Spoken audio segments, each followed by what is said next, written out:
বিসমিল্লাহির রহমানির রাহিম। আসসালামু আলাইকুম রহমতুল্লাহ। তো এক কাট প্লাজো কাটিং কী সিস্টেমে করতে হয় এই ভিডিও থেকে ইনশাআল্লাহ আপনারা A to Z শিখতে পারবেন। তো লক্ষ্য করেন, প্রথমে এখানে পুরো কাপড়টা এভাবে খোলায় নিতে হবে। এভাবে পুরো কাপড়টা খোলায় নেবেন, খোলায় নিয়ে এভাবে বিছিয়ে দিতে হবে। দেখেন, তারপরে পাইরে এভাবে ধরবেন, ধরে এভাবে 2 ভাঁজ করে নেবেন। এই সিস্টেমে 2 ভাঁজ করে নেওয়ার পর কাপড়টা এই সিস্টেমে পুরোটাই ফিনিশিং করে বিছাইবেন, যাতে কোনো আঁকা-বাঁকা বা কোকড়া লাগানো না থাকে। অবশ্যই সুন্দরভাবে ডলা দেবেন এইভাবে। এই সিস্টেমে হাত দিয়ে ডলা দিয়ে সুন্দর করে ফিনিশিং করে বেঁচে নেবেন। এরপরে 2 ভাঁজ 4 পার্ট করে নিতে হবে। দেখেন, এখানে 2 ভাঁজ 4 পার্ট করে নেবেন। যেদিকে আমি দাঁড়িয়ে আছি এদিকে আটকানো সাইড রাখবেন, সামনের দিকে খোলা সাইড রাখবেন। রেখে এই সিস্টেমে সুন্দর করে কাপড়টা বিছাই নেবেন, যাতে কোনো কোকড়া লাগানো না থাকে।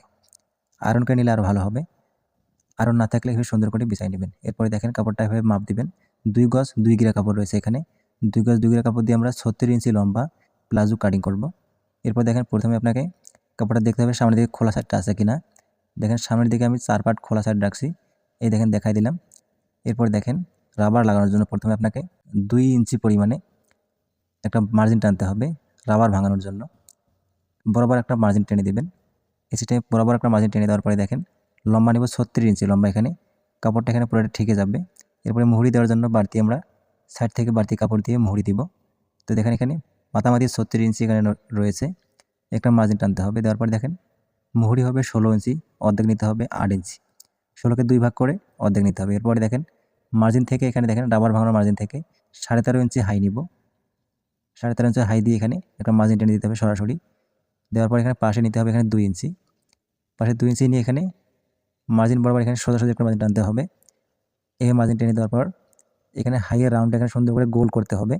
এই সিস্টেমে গোল করে দিবেন। গোল করে দেওয়ার পরে মুহুরি থেকে দেখেন, মুহুরি থেকে হাই বরাবর এভাবে শেপ করে দেবেন। শেপ কাট দিয়ে এভাবে শেপ করতে পারবেন। সুন্দরভাবে ফিনিশিং করে এখানে শেপটা এভাবে টেনে দেবেন। শেপ টেনে দেওয়ার পরে দেখেন, সেলাই দেওয়ার জন্য এক্সট্রা 1/2 থেকে 1 ইঞ্চি বাড়তি রেখে একটা চিহ্ন করতে হবে। এই সিস্টেমে চিহ্নটা করে নেওয়ার পর এখানে দেখেন, এখানে বাড়তিটা এখানে সাইডের কাপড় থেকে দিতে হবে। এবার কাটিং শুরু করবেন। উপর থেকে সুন্দর করে কাপড়টা ফিনিশিং করে নেবেন। নেওয়ার পরে সাইডে এভাবে সুন্দর করে কাটিংটা করে নেবেন। এভাবে গোল করে দেবেন কাটিংটা। এভাবে গোল করে কাটিং করে দেওয়ার পর এদিকে পায়ের দিকে এসে সুন্দর করে পা থেকে হাই বরাবর সুন্দর করে এভাবে কাটিং করবেন। ফিনিশিং করে কাপড় কাটিং করবেন। তো ভিডিও ভালো লাগলে অবশ্যই লাইক, কমেন্ট, শেয়ার করবেন। আমার এই চ্যানেলে নতুন হলে চ্যানেলটা সাবস্ক্রাইব করে রাখবেন। পেজ থেকে দেখলে পেজটা ফলো দিয়ে রাখবেন। তাহলে আপনি আমার সারা প্রথম ভিডিওটা আপনার কাছে চলে যাবে। শুরুতে আপনি ভিডিওটা পেয়ে যাবেন ইনশাল্লাহ। এরপরে দেখেন, এখানে মুহুরি দিব এক্সট্রা কাপড় দিয়ে।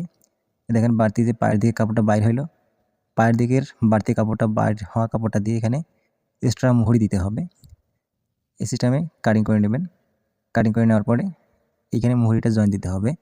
তাহলে আপনার 2 গজ 2 গিরা কাপড় দিয়ে সুন্দরভাবে প্লাজো কাটিং করতে পারবেন। তো এরপরে আমরা নতুন আরও ভিডিও ছাড়বো। আপনারা আমার এই চ্যানেলটা সাবস্ক্রাইব করে রাখবেন ইনশাল্লাহ। তো দেখেন, এভাবে সুন্দর করে মুহুরিটা এখানে জয়েন দিতে হবে। জয়েন দিয়ে প্লাজোটা কাটিং করে নিতে হবে।